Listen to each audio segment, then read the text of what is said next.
friends, welcome back to Three Barrow Farm. For those who are new here, my name is Amy and I live off-grid with my family of 5 in central Victoria. And we live on 42 acres, we have animals and we try to grow as much food as we can. And I've just found one of my gardening tools hiding under frost cloth that I've got put over my tomatoes behind me here. I'm also using an old sheet cut in half because I've run out of this frost cloth. This green stuff is not the best. I don't recommend it. It is from Bunnings and it doesn't really last more than a season. It starts to tear, the sun damages it, wears it out, it gets thin. So yeah, then it starts to tear where it gets thin, especially if you have any wind. You'll need to take this in on hot days. So I have just laid mine down next to my tomatoes because today I think is going to be quite cloudy. It is a bit of an effort to bring it in every day and put it in the shade and then bring it back out again every evening to put over the tomatoes. So I want something that's going to last. And using old sheets is a fantastic way of getting around buying frost cloth. But also I do have a new frost cloth that I've purchased that I want to try. However, I can't find the roll. It's somewhere in the shed, I'm sure, but I can't find it. So hopefully I'll find it soon because I want to plant out more of my summer crop. And they all need protecting from the frosts that we still might get. Now we're getting a few more warmer nights coming up, but we have had some 1 degree nights, which for here means that it gets below 0. Whenever the apps say that it's going to be 3 degrees, I'm pretty sure it's going to be 0 to 1 degree. So we always take away a couple of degrees from what they're saying for the overnight temperatures, just in case. And I'm tucking in my tomatoes even on these warmer 6 degree nights, just because you never know. And they will also thrive better being under some cover because it'll be warmer for them and they won't be stressed out as much. So it'll be like being in a greenhouse. They'll have some protection and they'll grow faster because of that. So you can see here that I have planted out the rest of my tomatoes. I had only planted out a few just to give them a go for a few nights and they managed to get through some really cold nights. So I've planted out the rest. I am yet to put down some sugarcane mulch to protect the soil from evaporation, but because they've got protection from the west sun with this cover on this side, the evaporation hasn't been huge as of yet and they're doing really well. Now anything that is yellowing off, I'm going to just pick out. So I'm just going to cut it off with my nails. You could also cut it off with your secateurs. So these ones here are the ones that I put out first and they're doing really well. I'm also going to want to cut out any leaves or any branches that have leaves that are touching the ground. So because this is a bigger plant, I'm going to get my secateurs to cut this one out because I don't want to damage the plant. But I don't want this touching the ground because it could introduce disease to the plant. I've also got some small basils growing in between some of the tomatoes. So there is another one right here.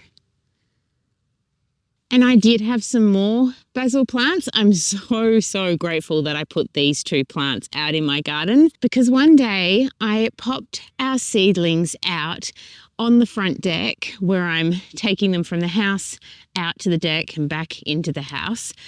And they basically fried. It was a warm day and they had their covers on them. And because I'd gone out for the whole morning, I came back, I took those covers off and there was actually steam coming out of those trays. It was hot. I burnt them. So there's a fail for the first fail for the season.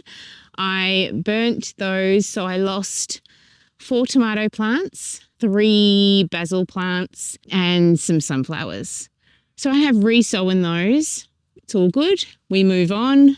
At least we've got 2 basil plants already in the garden. This is what the nursery is for. If I don't succeed at growing some more of those, I will purchase some seedlings. But yeah, I can't wait. I can't stress how much I'm just really wanting my seed raising house, how much control I will have over being able to care for my seedlings. And they're just going to grow so much healthier when I have that seed raising house or greenhouse. I'm really, really looking forward to that. So I'm pushing it as much as possible. We've got a big weekend ahead of us to do some more prepping towards getting closer to starting the construction of this building. So much to do, and there's only really 2 of us to do it. So yeah, we're just plodding along and we will get there eventually. But I can't wait to have a proper greenhouse to raise my seedlings in, and hopefully I won't have occurrences like that. But it is also hard being away from the house and not being able to monitor things throughout the day. I'd asked my daughter to put them out, and I'm pretty sure they had all of their little windows open, but maybe they didn't because I didn't ask her to do that. So yeah. Anyhow, let's move on to some more exciting things that I have planted in my garden. Okay, behind me, I have planted an array of zucchinis, rockmelons, cucumbers, and I think that's it. We will go through and have a look at what I have actually planted and what the names are. So I'm going to be growing all of these vegetables up this Rio. I'm going to be growing my zucchini vertically as well. It's really, really handy to grow it vertically. I haven't managed to succeed very well at growing it vertically, but I have high hopes this year to actually stay on top of tying it up. And last year I was trying to do it up some stakes and they weren't strong enough, so I sort of gave up halfway through. But this year I can grow them up here. I have plans to grow pumpkins further down this row. So this is where I grew most of my pumpkins last year. However, I've mixed it all up. I've got all sorts of things growing in this row. So let's have a look. All right, firstly, some of these seedlings got a little bit too wet in the seed tray, but they're doing fine out here. This is a sweet and striped cucumber, and ooh, this is also a sweet and striped cucumber, but look, that's been munched. I think that's been munched by a slater.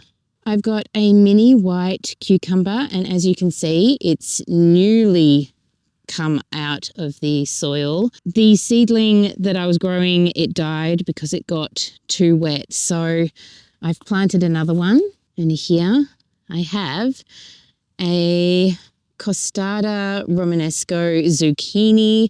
So this one I will grow up the Rio. I mean, all these plants will grow up the Rio. Quite close next to it, I have a Florence zucchini. It says Al Florence. I can't recall the name of it, but there's another zucchini there. Quite close next to that one is a squash. I've got a squash here, and as you can see, this little leaf here, this little leaf here needs to be cut out because it has died off. I've got a cucumber here. A Richmond green, I think it is.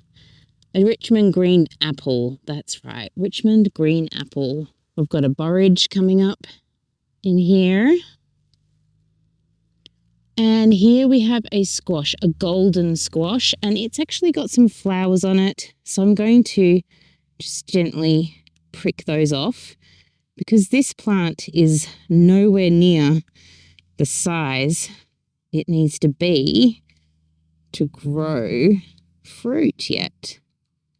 So pick off all of those flowers. Okay, now I know what the name of that zucchini is. It's a long Florence zucchini. This is another one here.